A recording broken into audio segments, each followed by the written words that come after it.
All right, let's dive into a really powerful modern myth. We're talking about total transformation, about shattering the old world to make way for something entirely new.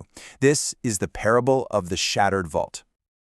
And bam, the story just drops you right in with this line: the collision was inevitable. You just know, right off the bat, that this is about destiny. Two forces on a crash course, and there's no way to stop it. It just screams that something epic is about to unfold. So, where does this all go down?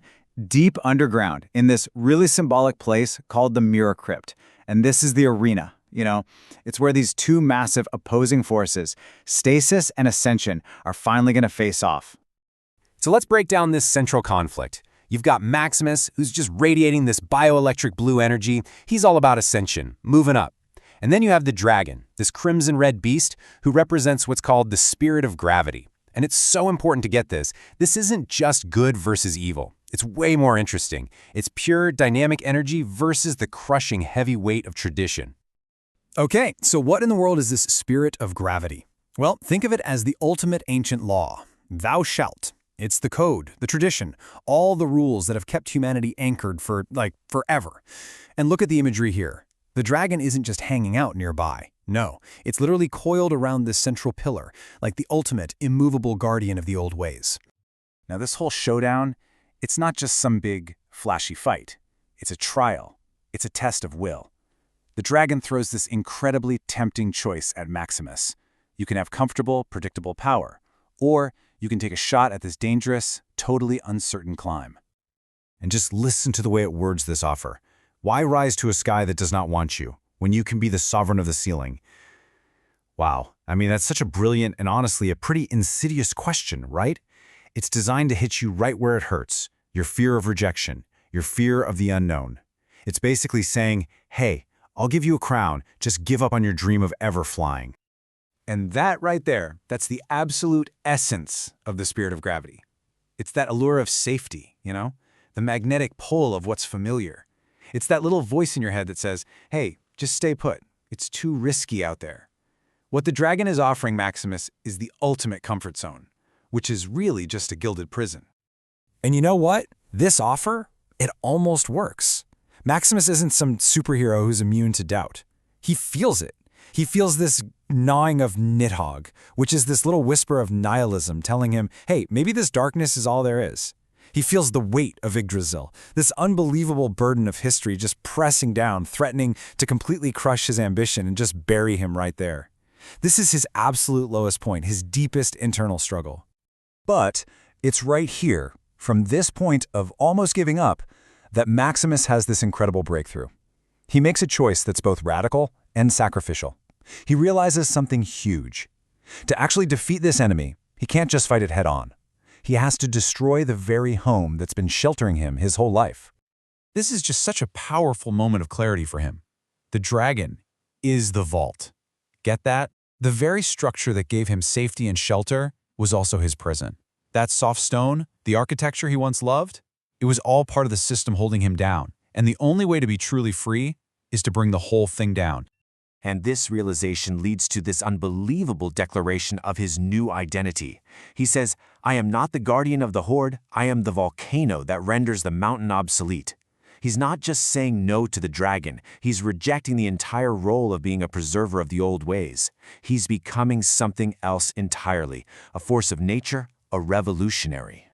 So what does he do next? In a move that's just completely shocking, he doesn't attack the dragon, he attacks the bedrock, the foundation.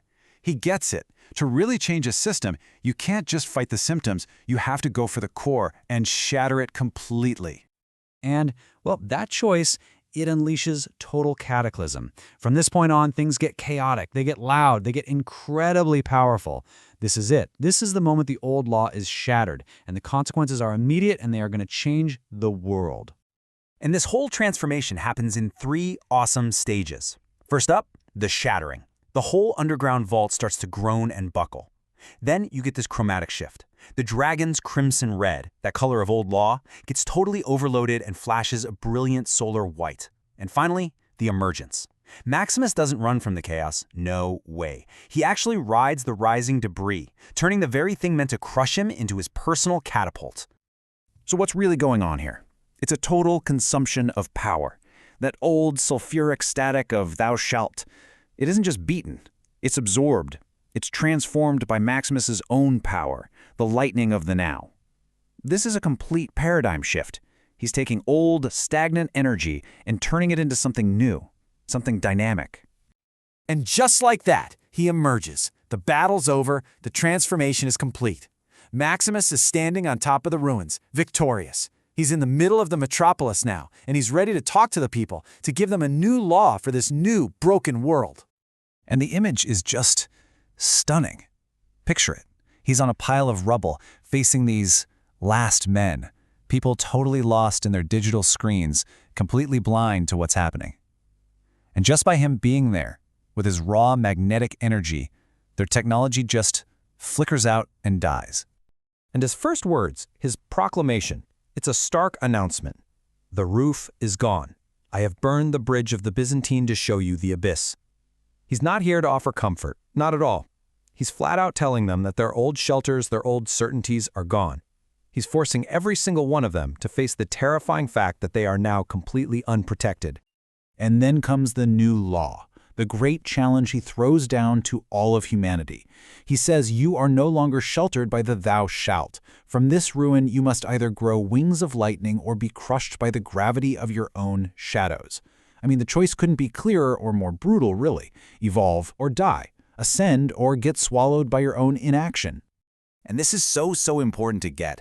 Maximus hasn't come back as some wise teacher or a philosopher with a neat 10-step plan. No, he's become something much more fundamental. He is the beyond man. He's like a force of nature, a hurricane, an earthquake, something that comes through and just irrevocably changes the landscape for everybody, whether they like it or not. And that's what this whole story leaves us with, right? This one final, really piercing question that gets to the heart of the whole parable. It's asking us to look at our own lives, our own vaults, our own shelters. So I'll just leave you with this to chew on. If your shelter shatters, do you scramble to build new walls? Or do you take the chance and grow wings?